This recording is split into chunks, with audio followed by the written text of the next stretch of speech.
क्या बताते हैं, वहां जाने के लिए क्या तरीका बताया है। ररंकार रसतार है मन बोरा रे, तू ही फुन लार समझ मन बोरा रे। ररंकार रसतार है मन बोरा रे, तू ही फुन लार समझ मन बोरा रे। ररंकार, अब जैसे आपने देखा होगा राधा स्वामी पंथ वाले 5 नाम देते हैं। एक ये ररंकार, ज्योति निरंजन, ओंकार, ररंकार, ज्योति निरंजन, सोहम और सतनाम। ररंकार क्या नाम होता है, ररंकार की क्या विधि सतिथि होती है कि जैसे मरता हुआ व्यक्ति अपनी जान की भीख मांगता है और फिर उस मालिक को याद करता है। जैसे एक समय हा हू नाम के 2 देवता थे, उनमें अपने तप का अभिमान हो गया। हा कहता है कि मेरा तप जाता है, हू कहता मेरा ज्यादा है। अपने तप का, अपने समर्थता का प्रमाण लेने के लिए कि किसका तप ज्यादा है, इस उद्देश्य से भगवान विष्णु के पास गए, ब्रह्मा जी के पास गए। ब्रह्मा जी से कहा कि आप हमारा फैसला कीजिए, मेरा तप ज्यादा है या इसका ज्यादा है। ब्रह्मा जी ने सोचा कि एक को तो कहना ही पड़ेगा, इसका ठीक को नहीं। अर्जुन से कानू कह दिया कि भाई इसका तप ठीक पूरा, इसका कम है, इसका ज्यादा है, तो ये तो सर्प जैसे होते हैं सिद्ध पुरुष, ये तपस्वी, इनमें तपस्या से सिद्धियां आ जाती हैं। एक तो नाराज होएगा और नाराज होते मुझे श्राप देगा, मुझे और मारेंगे गिले। तो कहने लगे देखो महात्मा जी, ना तो मैंने कभी तप किया और ना तप के विषय में मुझे ज्ञान है, आप किसी और से फैसला करवा दो, अब विष्णु जी के पास जाओ। अब ब्रह्मा जी ने अपना पीछा छुटाया। अब विष्णु जी के पास जाकर उन्होंने यही प्रश्न किया कि हे प्रभु, हमारा कौन से का तप ज्यादा है। अब विष्णु जी के मन में यही आई कि ये दोनों के दोनों तपस्वी आदमी हैं, इनमें सिद्धियां होती हैं, और मैं कहूंगा कि इसका ज्यादा है, इसका कम है, तो एक नाराज होएगा और ये मुझे श्राप देंगे।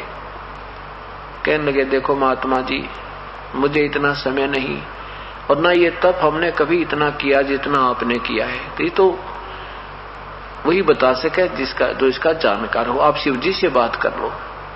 अब शिव जी के पास आए, काफी देर में शिव जी की समाधि खुली।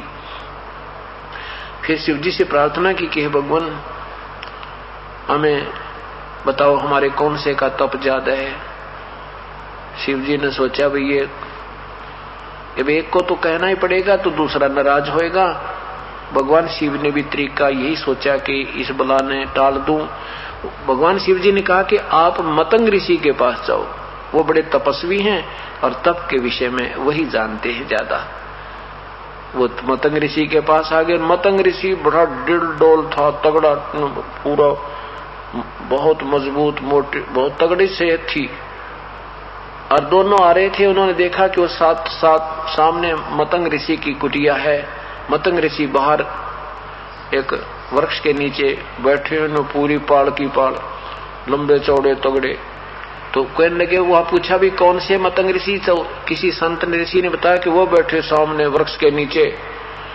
तो उन दोनों ने मन मन में क्या कर लिया, एक ने सोचा काछा हाथी सा पड़ा है वायु, तो दूसरा ने सोचा ही तो मगरमच्छ जैसा हवाई को सूता, मन मन में सोचा अपने में।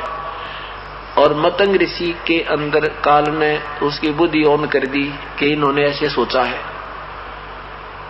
एक सिद्धि मन वृत्ति बतावे, एक सिद्धि ऐसी होती है जो मन में के सोच रखा है वो बता देती है। अब मतंग ऋषि की बात सिद्धि ऑन होगी, उसने दोनों के मन की बात समझ ली। उन्होंने आकर पूछा कि ऋषि जी, हमारे में कौन से की सिद्धि ज्यादा, कौन से की तप ज्यादा है, हमारा फैसला कीजिए। मतंग ऋषि ने कहा कि तुम फैसला आप ही करो। क्या कह रहे थे तुम? कि मुझे देखकर तू कह रहा था ये हाथी सा पड़ा है, तू कह रहा था मगरमच्छ पड़ा है, जाओ एक मगरमच्छ बनो, एक बनो हाथी। अपना फैसला आप करो। तो दोनों वहां मर गए, शरीर छूट गया वो 5 तत्व वाला। फिर वो एक हाथी का जन्म हो गया, एक का मगरमच्छ। जब वो तगड़े जवान हुए तो हाथी पानी पीने गया था, मगरमच्छ ने पैर पकड़ दिया, खेचम खेचा, पूरी क्रोचे तगड़े तगड़े हो रहे थे, बड़े मोटे मोटे। तो बहुत रिहर्सल होती रही, 10,000 वर्ष तक लड़ते रहे। अंत में मगरमच्छ ने हाथी को खींच लिया, और हाथी जब मरते, जब बिल्कुल सूंड थोड़ा सा शेष रह गया, पानी घुसनता है, इतना दरिया में गहरा ले गया मगरमच्छ। अब हाथी ने सोचा ईब मर गया। पहले तो अपने हांगे की बड़की चला रहे थे, अपनी शक्ति से अपना फैसला कर रहे थे। फिर हाथी ने याद किया, हे राम, मतलब आधा अक्षर ही बोला था, मरते हुए ने याद किया इसको ररंकार धुन कहते हैं। कहते तभी परमात्मा ने आके उनका छुटकारा करा दिया, और दोनों को जो है वहां से उसको हाथी मगरमच्छ के माथे में वो मारा सुदर्शन चक्र, मगरमच्छ ने वो पैर छोड़ दिया हाथी का, हाथी बाहर निकला। तो भगवान ने कहा कि चल भाई, हाथी यानी हाथी वाली आत्मा जो हा हा हु वाले थे, हा हा हाथी बना था, हु मगरमच्छ, कि चल भी हा हा तू स्वर्ग में। मगरमच्छ कहने लगे, है भगवान हु वाली आत्मा के मालिक, अब ये तो हमारी दोनों की बराबर की लड़ाई थी, ये तो इस साथ क्या उनका मुकदमा था, ये किस लिए स्वर्ग जा रहा है और मुझे क्यों नहीं ले जाया जा रहा। विष्णु जी ने कहा कि भाई इसने मुझे याद किया है, कति हृदय है, कति रोते हुए याद किया मेरे को, इसलिए मैं इसको लेने आया हूं। तो मगरमच्छ ने कहा कि हे भगवान, जैसे ये आपको याद कर रहा था ना मरता हुआ, तो मैं भी ऐसी करुणा से आपको याद कर रहा था। बेशक मैं मानवश नहीं छोड़ रहा था इसे, पर आपकी याद मुझे भी ऐसे आ रही थी। जब ये आपको याद कर रहा था, दया मेरे में आ रही थी, पर मैं अपने स्वभाववश इसको छोड़ नहीं रहा था।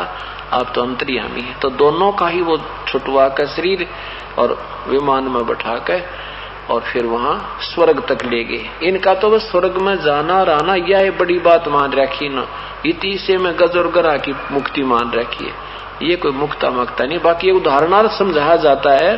तो क्या कहा कि इसको ररंकार धुन कहते हैं, ऐसे याद कर मेरे को परमात्मा। जैसे किसी भी इष्ट की साधना करनी है तो ऐसे कीजिए, तब मदद करूंगा।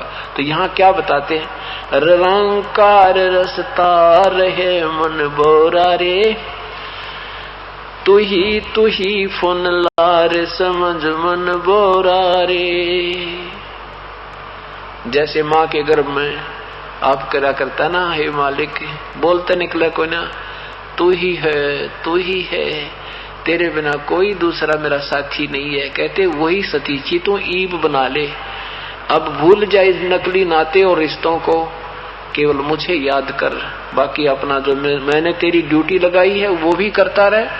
माँ की ड्यूटी लगाई है तो माँ का पूरा रोल कर, नहीं तो वह पिक्चर फेल हो जाती है। जो रोल ठीक ना करे तो उस भूमिका ठीक नहीं की। तो ये जो आपको भूमिका यहाँ दी है प्रभु ने, बेटे की, बेटी की, पति की, पत्नी की, माता की या पिता की, जो भी दी है उसको ठीक निभा, उसमें भी कोई डंडी मत मारिए।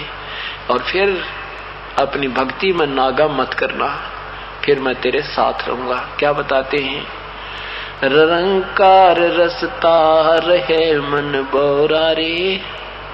रस्ता माने जैसे संचार है उसका, मालिक का हृदय में जैसे टपके जाट, मतलब एक तो टपकना उसे, एक रसना बिल्कुल निर्बाध चलता रहे, यानी उसमें वह एक रस भावना प्रभु में विनम्रता और वो कशक मालिक वाली बनी रहे कि जय इब कर रह गया है भगवान, ना जाने कितना पहाड़ टूट जाएगा, ना जाने कहाँ जन्म होगा, कैसा कोई परिवार मिलेगा, ना पता कहाँ कौन सी समाज में उत्पन्न हो जावा, फिर भगवान का जिक्र भी ना पावे, या कोई पशु बन जावा, पक्षी बन जावा। इन तरह की इन बातों को याद करके, और तू ही तेरे बिना मेरा कोई नहीं, इस भावना से उस मालिक